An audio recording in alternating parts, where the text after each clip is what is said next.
Le ministre du Développement rural vient de visiter certaines réalisations de l'Office du périmètre irrigué de Baguineda.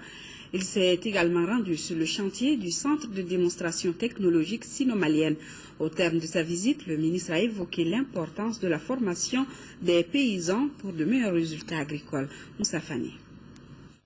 La première étape de cette visite a concerné les sentiers du centre agricole de démonstration technologique sino-malienne à Baguineda. Les travaux de construction qui ont débuté le 15 décembre 2012 doivent prendre fin en juin prochain. C'est un centre qui devra permettre d'augmenter la capacité de production céréalière et de relever les niveaux de sécurité alimentaire. La structure permettra également de contribuer à vulgariser les technologies avancées et la formation du personnel. Aujourd'hui, il faudrait donc la direction de l'IR, en rapport avec la direction nationale de l'agriculture, réfléchissent vraiment comment vulgariser les résultats attendus vraiment par ce centre.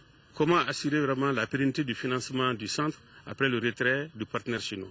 Les ministres et sa délégation se sont rendus sur les périmètres irrigués de Baguineda. L'Office du périmètre irrigué de Baguineda a pour objectif de promouvoir la production du riz et des produits céréaliers. Quand on regarde d'année en année, par rapport à l'Office du périmètre de Baguineda, la production est en train de s'augmenter.